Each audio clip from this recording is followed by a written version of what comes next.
My accounting family, welcome to my channel. તો આજથી આપણે એક નવી શરૂઆત કરવા જઈ રહ્યા છીએ. યુટ્યુબમાં આપણે શોર્ટ્સ તો મૂકતા જ હતા, પણ શોર્ટ્સમાં સમજવામાં થોડીક તકલીફ થતી હોય એવો મને અનુભવ થયો. તો આજથી આપણે યુટ્યુબના લોંગ વિડીયોઝ પણ મૂકવાના શરૂઆત કરીએ છીએ. તો લોંગ વિડીયોઝમાં આપણે મોસ્ટ ઓફ દાખલાથી શરૂઆત કરશું કે જેથી તમને પૂરેપૂરા દાખલા સરળતાથી મળી જાય અને તમે સરળતાથી સમજી શકો અને સારા એવા માર્ક્સ સ્કોર કરી શકો. ઓકે, તો ઉદાહરણ 1 થી આપણે શરૂઆત કરવા જઈ રહ્યા છીએ. થિયરી તો મોસ્ટ ઓફ આપણે શોર્ટ્સમાં નાના નાના વિડીયોમાં સમજતા જ હોઈએ છીએ અને સરળતાથી સમજાતી પણ જતી હોય છે. તકલીફ ક્યાં પડે છે? તો તકલીફ દાખલા સમજવામાં પડે છે. તો ઉદાહરણ 1 પ્રકરણ 2 પેજ નંબર આપણને 26 ઉપર આપેલું છે. પહેલા પ્રકરણમાં ખાલી થિયરી જ આપેલી છે. બીજા પ્રકરણથી ઉદાહરણોની શરૂઆત થાય છે, દાખલાની શરૂઆતો થતી હોય છે. તો આપણે ઉદાહરણ 1 થી શરૂઆત કરીએ છીએ, બરાબર? તો ઉદાહરણ 1 પેજ નંબર 26. આ ઉદાહરણમાં આપણને એ આપેલું છે કે આપણને વ્યવહાર આપેલા હશે. આ વ્યવહાર આર્થિક છે કે બિન આર્થિક વ્યવહાર છે તે આપણે તેને જણાવવાનું છે અને તેના કારણ સહિત જણાવવાનું છે કે શું કામ આ આર્થિક વ્યવહાર થશે કે શું કામ આ બિન આર્થિક વ્યવહાર થશે.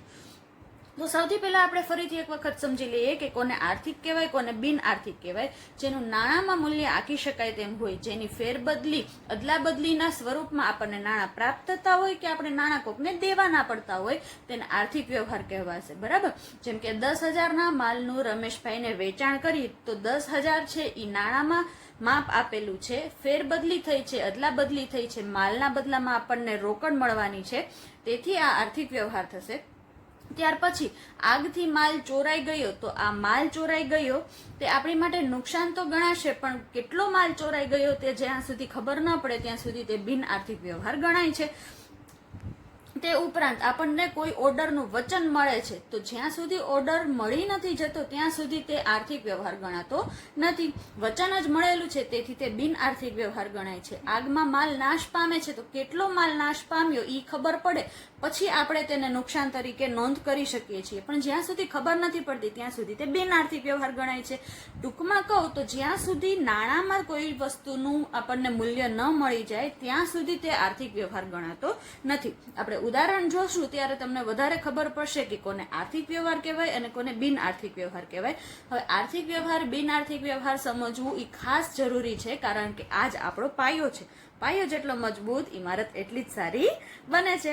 ઓકે, શરૂઆત કરીએ. પહેલા વ્યવહારથી ₹10,000ની મિલકત ખરીદી. તો જો આમાં 10,000ની મિલકત નાણાંમાં તમને માપ આપેલું છે, તેથી કયો વ્યવહાર થશે? વેરી ગુડ, આર્થિક વ્યવહાર થશે. આગળ વધીએ. ₹12,000ની મિલકત રાધા પાસેથી શાખ પર ખરીદી. શાખ એટલે ઉધાર વ્યવહાર થાય, પણ આપણે અહીં આર્થિક વ્યવહાર અને બિન આર્થિક વ્યવહાર જ ગણવાનો છે. તો શાખ પર ખરીદી છે, આપણી પાસે ખરીદી થઈ ગઈ છે, રોકડ ભવિષ્યમાં મળવાના છે, તો એનો તો કોઈ પ્રશ્ન નથી, પણ આપણને 12,000 રોકડ આપી દીધી છે, નાણાંમાં તેનું મૂલ્ય આપી દીધું છે, તેથી થશે આ આર્થિક વ્યવહાર. ઉધાર વ્યવહાર છે, રોકડ વ્યવહાર છે, તેની સમજૂતી હજી આપણે આગળ મેળવવાની છે, પણ અત્યાર પૂરતું આપણે ખાલી આર્થિક વ્યવહાર અને બિન આર્થિક વ્યવહારની સમજૂતી મેળવવાની છે. ત્યાર પછી ચાલુ કરીએ. 20,000માં મિલકત વેચી. નાણાંમાં તેનું મૂલ્ય આપેલું છે, વેચાણ કરેલું છે, વેચાણના બદલામાં આપણને રોકડ મળવાની છે, તેથી આ થશે આર્થિક વ્યવહાર. ત્યાર પછી જોઈએ. 22,000માં મિલકત મીરાને શાખ પર વેચી.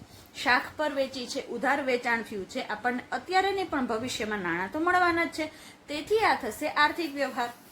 ત્યાર પછી જોઈએ નંબર 5. ₹8,000 મજૂરીના ચૂકવ્યા. મજૂરી એક ખર્ચ છે, આ ખર્ચની ચૂકવણી થાય છે, રોકડની આપણને આપી દીધેલો છે, આપણે રોકડની ચૂકવણી કરીએ છીએ, તેથી થશે આ આર્થિક વ્યવહાર. ત્યાર પછી જોઈએ. ₹9,000 ભાડાના મળ્યા. ભાડાના આપણને આવક થાય છે, રોકડ આપણને મળે છે, રોકડમાં તેનું મૂલ્ય પણ આપી દીધું છે, તેથી આ થશે આર્થિક વ્યવહાર. ત્યાર પછી જોઈએ. ₹15,000નું દેવું ચૂકતે કર્યું. દેવું ચૂકતે કર્યું, આપણે ભવિષ્યમાં ઉધાર ખરીદી કરેલી હશે તેનું આપણે દેવું, આપણે રોકડ સામેવાળા વ્યક્તિને દેવાની બાકી હતી, આ રોકડ બાકી હતી, આપણું દેવું ઊભું થયેલું હતું, આ રોકડ આપણે ચૂકવી, એટલે આપણી પાસેથી જે રોકડ સિલક હશે તે ઓછી થશે. ટૂંકમાં કહું તો રોકડમાં માપ આપેલું છે, એટલે આ આર્થિક વ્યવહાર થશે. ત્યાર પછી જોઈએ. 18,000નું લેણું પરત મળ્યું. જેમ આપણે દેવાના હતા એમ કોક પાસેથી આપણે લેવાના પણ હતા. આપણું લેણું ઉદ્ભવ્યું હતું એટલે આપણને રોકડ મળે છે. રોકડમાં માપ આપેલું છે, તેથી આ થશે આર્થિક વ્યવહાર. આગળ વધીએ. વ્યવહાર નંબર 9, ₹10,000 માલનું ઓર્ડરનું વચન મળ્યું. ધ્યાનથી સાંભળજો, ₹10,000 માલના ઓર્ડરનું વચન મળ્યું છે. ઓર્ડર મળી નથી ગયો.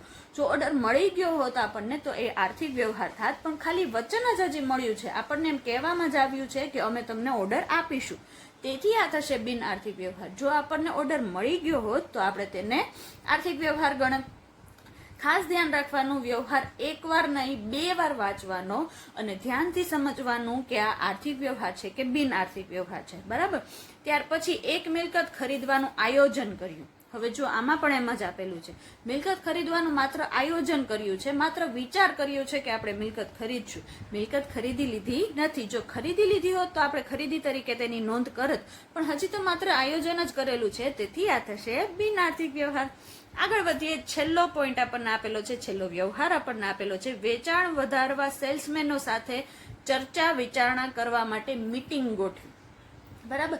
આમાં કોઈ નાણાંનું મૂલ્ય આપેલું નથી, કોઈ નાણાંની લેવડ દેવડ થતી નથી, નાણાંના બદલામાં માલ કે મિલકતની લેવડ દેવડ થતી નથી, તેથી આ બિન આર્થિક વ્યવહાર ગણાય છે. માત્ર મીટિંગનું આયોજન કરેલું છે, તેથી આ થશે બિન આર્થિક વ્યવહાર. આર્થિક વ્યવહાર અને બિન આર્થિક વ્યવહારનું જે ઉદાહરણ 1 હતું એ અહીંયા આપણે પૂરું કરીએ છીએ. વ્યવહાર 1 થી 11 ની સમજૂતી આપણે મેળવી.